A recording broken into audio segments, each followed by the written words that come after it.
senhores cardeais, Dona Ani, meu pai no episcopado, irmão, amigo, Dom Odilon, Dom Ayrton, que administrou nossa diocese por esse tempo, nosso metropolita, arcebispos, bispos, padres da nossa diocese, padres amigos que vieram da Arquidiocese de São Sebastião do Rio de Janeiro, da Arquidiocese de Botucatu, da Diocese de Valença e de outras partes desse Brasil.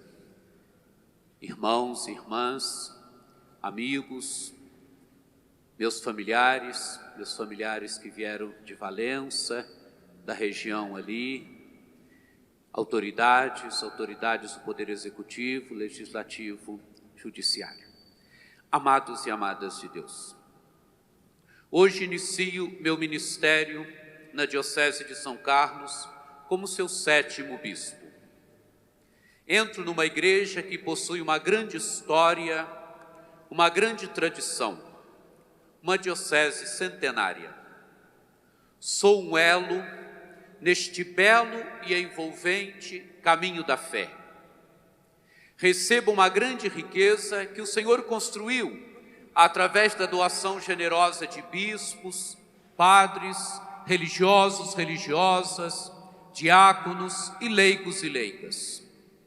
Os sinais da obra que o Senhor realizou se fazem visíveis através da vivacidade desta igreja particular que recebo como seu 7º bispo, através dos traços da fé que impregnaram a cultura desta terra, os tantos monumentos que testemunham a fé deste nosso amado povo, o numeroso clero dessa diocese, os numerosos bispos e arcebispos que dela saíram, ultimamente Dom Moacir, Monsenhor Moacir, que foi eleito, o último, que terei a graça de sagrar em outubro.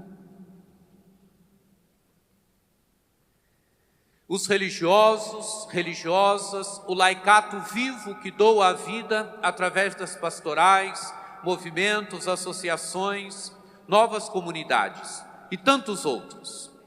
Relembro os meus predecessores neste caminho: Dom José Marcondes, Dom Gastão Liberal, Dom Rui Serra, Dom Constantino Amistalden, Dom Joviano de Lima, Dom Paulo Sérgio, Dom Ayrton, que administrou a diocese durante esse tempo. Meus caros amigos e amigas, o que de mais importante trago na minha bagagem para vos oferecer e compartilhar é o mistério de Cristo, que é o centro da minha vida. Não sei viver sem Cristo. Repito com Paulo VI: tu nos és necessário, tu nos és necessário. Sem ti não sabemos e não podemos viver. A palavra de Deus que ouvimos na primeira leitura nos apresentou uma imagem bonita do trono de Deus e de Deus mesmo, pois aquele ancião representa o próprio Deus. Imagem que nos consola, que nos faz perceber que Deus é o Senhor da história, que Ele acompanha os fatos, os acontecimentos da vida do dia a dia. A imagem do Filho do Homem se cumpre no Evangelho, que nos apresenta a centralidade de Cristo. Na montanha com Pedro, Tiago e João, contemplamos a beleza do Senhor, entramos no mistério da sua pessoa, da sua divindade velada em sua humanidade. Contemplamos uma beleza que salva, que dá sentido à nossa vida pessoal e ao nosso caminho de igreja. Primeiro, o evangelista São Lucas situa bem a cena que ouvimos. Jesus toma consigo Pedro, Tiago e João e sobe à montanha para orar. Lucas nos apresenta Jesus rezando. São Lucas quer dizer que este é um momento importante do ministério de Jesus. Enquanto orava, o aspecto do seu rosto se alterou, suas vestes tornaram-se de fulgurante brancura. O rosto de Jesus se torna bonito, radioso. É a beleza de Jesus que contemplamos.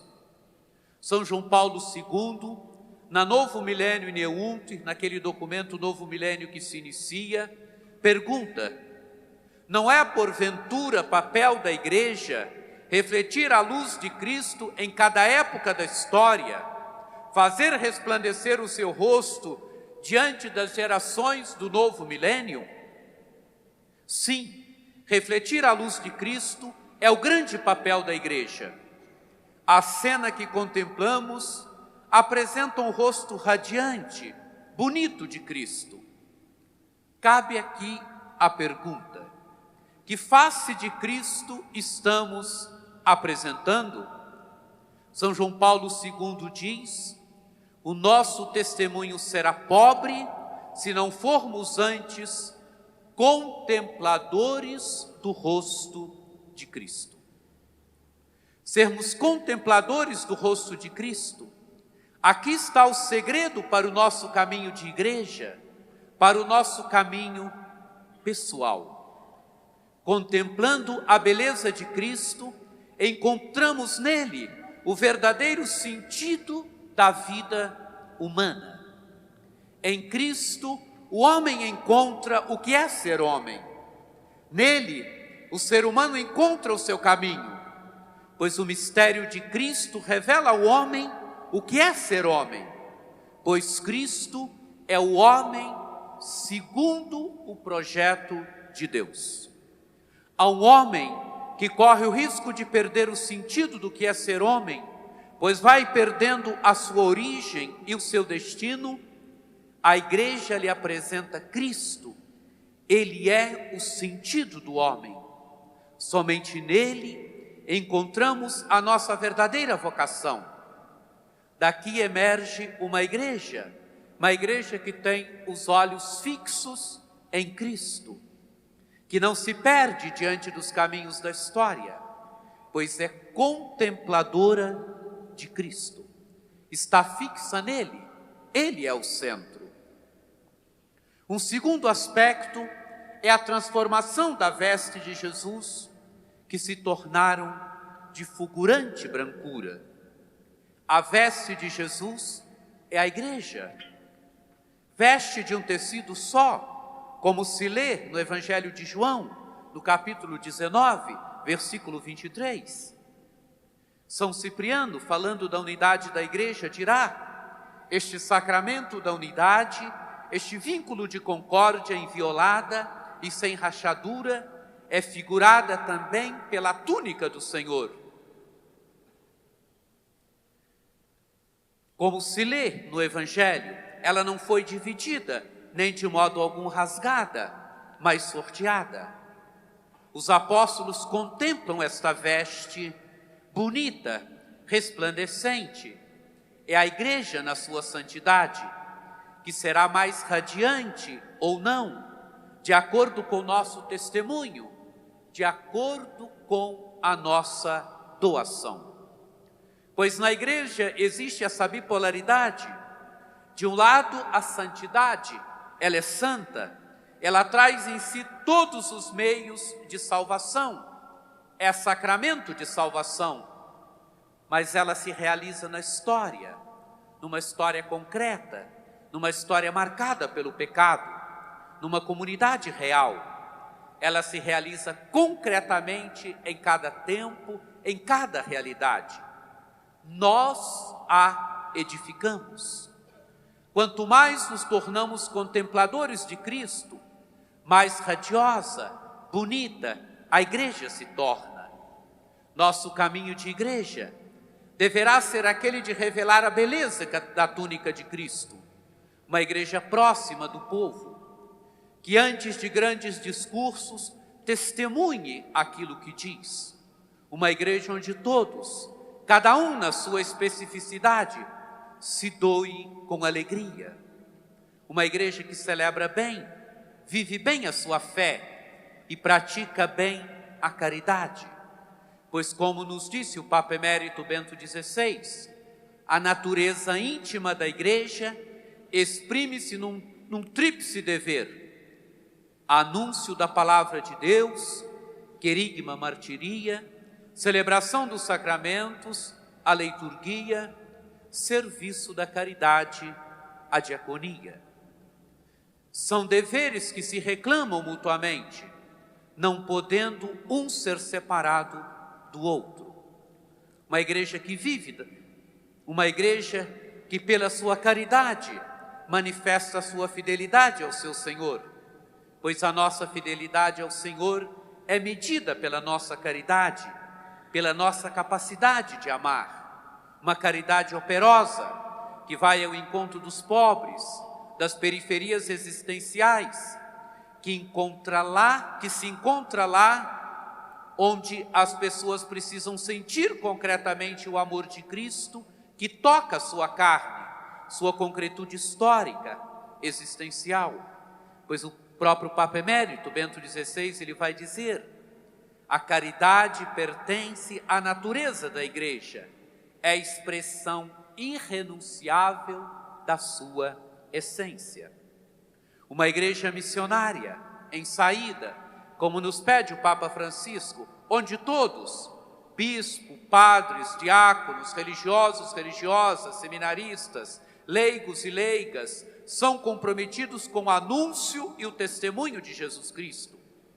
Uma igreja da acolhida, que entre sim e não contemple rostos individuados e realidades concretas que clamam por acolhimento, como fazia Jesus, que acolhe desde o oficial romano, que reclama o que pede sua cura, para o seu servo, a samaritana, leprosos, a mulher adúltera, que a lei mandava apedrejar. Sim, uma igreja que acolhe a cada um onde se encontra e é capaz de lhe propor um caminho. Uma igreja que dialoga. Como é importante o diálogo no caminho da igreja e da sociedade. É através do diálogo que a sociedade cresce e se encaminham as soluções para os grandes problemas. O caminho e futuro da nossa sociedade se encontra no diálogo. E através do diálogo podemos fazer e realizar tantas coisas, né? Cuidado pelo planeta, que é tão urgente, que envolve a todos nós, a promoção do bem comum e tantas outras coisas e tantos outros projetos que nós podemos e devemos desenvolver através do diálogo.